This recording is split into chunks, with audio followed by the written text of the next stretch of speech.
आपके विरुद्ध कोई फर्जी, कोई झूठी अगर एफआईआर हुई है तो आप उसको खत्म करवा सकते हैं। जी हाँ, माननीय सुप्रीम कोर्ट ने एक बहुत ही अच्छा, बहुत ही शानदार आदेश आप लोगों के हित में दिया है। हो सकता है आप लोगों तक वो पहुंचा हो सकता है आप लोगों तक वो नहीं पहुंचा हो। आप लोगों तक पहुंचाने के लिए ही आज का ये वीडियो है। वीडियो को बहुत शांत होकर के देखें, आराम से देखें, पूरा देखें, आगे पीछे करके ना देखें, वरना आपकी समझ में कुछ आने वाला नहीं है। क्योंकि माननीय सुप्रीम कोर्ट ने आपके फेवर की बहुत सारी बातें इसमें कही, उसमें से चंद बातें जो बहुत काम की हैं वो आपसे डिस्कस करेंगे। तो आइए शुरू करते हैं कि मामला आखिर है क्या। कई बार देखा जाता है कि झूठी एफआईआर किसी व्यक्ति के खिलाफ हो जाती है और हमारे देश में जो केसेस की जो संख्या है, पेंडेंसी जो है, उसको देखते हुए सुप्रीम कोर्ट ने भी कहा है कि झूठे जो केसेस हैं उनको तुरंत तत्काल रूप से खत्म किया जाए, और जो बाकी के रनिंग केसेस हैं उनको भी कहा है कि इन केस के बोझ को कम करिए। इसके लिए तमाम तरह से सुप्रीम कोर्ट, तमाम तरह से गवर्नमेंट्स लगे हुए हैं कि केसेस का बोझ कैसे भी कम किया जाए। ऐसे में झूठी एफआईआर जो है वो भी कहीं ना कहीं जो न्यायपालिका है उस पर दबाव बनाती हैं, उसकी जो फाइलें हैं उनको बढ़ाती हैं। तो कहीं ना कहीं दबाव है न्यायपालिका पर भी कि झूठे केसेस को कैसे खत्म किया जाए। तो झूठी एफआईआर के संबंध में सुप्रीम कोर्ट ने अपने एक ऑर्डर में, अपने एक जजमेंट में, बहुत ही लैंडमार्क जजमेंट है, उसमें कुछ बातें, कुछ पॉइंट्स कहे। वो ये हैं, अब मैं आपको डिस्कस कर रहा हूँ, आप लोग नोट कर सकते हैं, कागज पेंसिल अगर आपके पास हो तो आप नोट कर लें कि झूठी एफआईआर अगर आपके खिलाफ हुई है तो अपने जिस जिले में आप रहते हैं, आपका जो प्रदेश है, अपने प्रदेश के हाईकोर्ट में जाकर के उस एफआईआर को आप खत्म करवा सकते हैं, क्वैश करवा सकते हैं। इसके दो तरीके हैं। किसी भी हाई कोर्ट में अब जब कोई रिट फाइल करते हैं आप, तो सबसे ज़्यादा जो रिट्स होती हैं वो सेक्शन 482 यानी कि 482 सीआरपीसी में सबसे ज़्यादा रिट होती हैं, क्योंकि 482 सेक्शन में हाई कोर्ट को इनहेरेंट पावर है, उसको असीमित अधिकार है कि किसी भी रिट को, किसी भी विषय को वो सुन सकते हैं, उस पर आदेश कर सकते हैं। दूसरा जो चीज़ें वहाँ कवर नहीं होती हैं, तो सेक्शन आर्टिकल 226 इंडियन कॉन्स्टिट्यूशन यानी कि अनुच्छेद 226 भारतीय जो संविधान है, वहाँ से आप जा करके उसको हाई कोर्ट में पेश कर सकते हैं। हाई कोर्ट को 226 में भी बहुत सारी पावर्स हैं, वहाँ से वो उस केस को सुन सकते हैं। तो आपके खिलाफ कोई भी झूठी एफआईआर हुई है तो आप दोनों में से किसी भी एक को चुन करके वहाँ जा सकते हैं। अब दोनों में चुनने की बात यहाँ आएगी तो मैं आपको बता दूं कि जिन मामलों में चार्जशीट दाखिल हो चुकी है, जिन मामलों में आपके खिलाफ एफआईआर हुई, जांच हुई, चार्जशीट दाखिल हो गई, लेकिन आपको झूठा फंसाया गया, उस मामले में आप सेक्शन 482 सीआरपीसी यानी कि धारा 482 सीआरपीसी में हाई कोर्ट में जाकर के प्रार्थना पत्र दे सकते हैं कि एफआईआर को क्वैश कर दिया जाए, खत्म कर दिया जाए। इसके लिए आपको एविडेंस भी देने पड़ेंगे। वहीं आपका जो मामला है, आपकी एफआईआर दर्ज हुई है और अभी तक आपके ऊपर चार्जशीट इम्पोज नहीं किया गया, आपकी चार्जशीट कोर्ट में नहीं आई है, पुलिस ने चार्जशीट नहीं लगाई है, अभी मामला जांच में चल रहा है। ऐसे में आप सेक्शन आर्टिकल 226 अनुच्छेद 226 इंडियन कॉन्स्टिट्यूशन, उसमें जाकर के आप अपनी रिट को फाइल कर सकते हैं। हाईकोर्ट को दोनों सेक्शंस में अलग अलग सुनने का अधिकार है।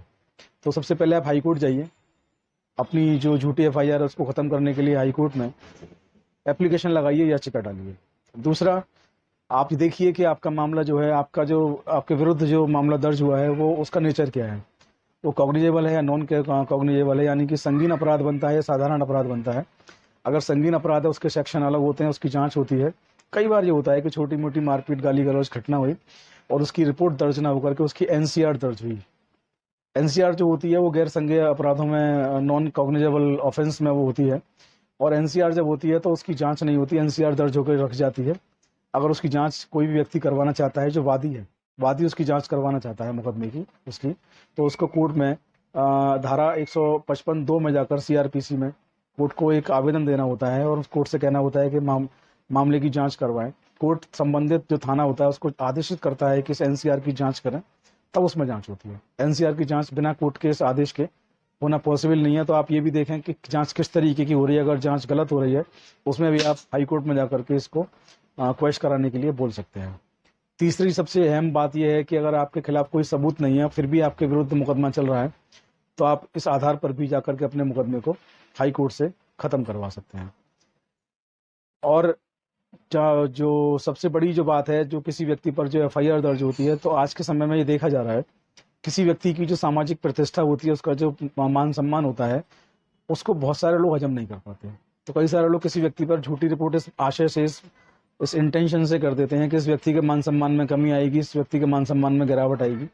ऐसे ही झूठे को आपको परेशान करने की नीयत से, किसी भी नीयत से, वो झूठी रिपोर्ट आप पे लिखवा देते हैं और पुलिस से मिल जाते हैं, साझ कर लेते हैं। पुलिस इस कॉन्स्पिरेसी में उनकी सहयोगी हो जाती है और आपको तंग करने लगती है। तो ऐसे मामले में आप आपका मामला झूठा है तो अपने जो आपके एविडेंस हैं उन एविडेंस को लेकर हाई कोर्ट जाइए। आपके जो गवाह होंगे उनके एफिडेविट्स लेकर के आप लोग हाई कोर्ट जाएं, सबमिट करें, बताएं पूरा मसला क्या है। हाई कोर्ट को पूरी पावर है कि आपके इस मामले को वो खारिज कर सकता है। अब मैं आपको बता दूं इस केस का टाइटल क्या है, शीर्षक क्या है, क्योंकि सुप्रीम कोर्ट का ऑर्डर है और हाई कोर्ट को, सुप्रीम कोर्ट जो कुछ भी बोलता है किसी भी केस में, तमाम हाई कोर्ट्स के लिए, तमाम डिस्ट्रिक्ट कोर्ट्स के लिए वो आदेश हो जाता है। तो इस केस का जो शीर्षक है वो है state of Haryana and others versus Bhajanlal and others. 1992 1922 का ये केस है और इसका जो आपको जो कहाँ से मिलेगा तो ये AIR जो बुक है उसके 604 नंबर पेज पर ये मौजूद है। इसको आप इंटरनेट से भी ढूंढ सकते हैं, हो सकता है आपको इंटरनेट पे मिल जाए। इसके अलावा आप लोग अगर चाहते हैं कि हमसे इसकी कॉपी लेना चाहते हैं, हमारे पास इसकी कॉपी अवेलेबल है। आप लोग हमारे व्हाट्सएप पर जाकर मैसेज लिखिए, उसके बाद जो इंस्ट्रक्शंस मिलते हैं उनको फॉलो करिए, आपको वहाँ से भी कॉपी मिल जाएगी। तो आज की वीडियो में इतना ही। इस वीडियो को मैक्सिमम लोगों तक शेयर ज़रूर करें, क्योंकि समाज में ऐसे तमाम लोगों जिनके विरुद्ध फर्जी FIR हो रही हैं, तो उनको सेव करना, उनको बचाना भी हमारी और आपकी नैतिक जिम्मेदारी है। तो वीडियो को मैक्सिमम लोगों तक, ज़्यादा से ज़्यादा लोगों तक पहुँचाएँ, शेयर करें, फॉरवर्ड करें। और आप लोग हमें सब्सक्राइब करना ना भूलें चौधरी लीगल एसोसिएट पर, और हमारे दूसरे यूट्यूब चैनल ऑफिशियल प्रतीक चौधरी पर, दोनों पर हमें सब्सक्राइब करें।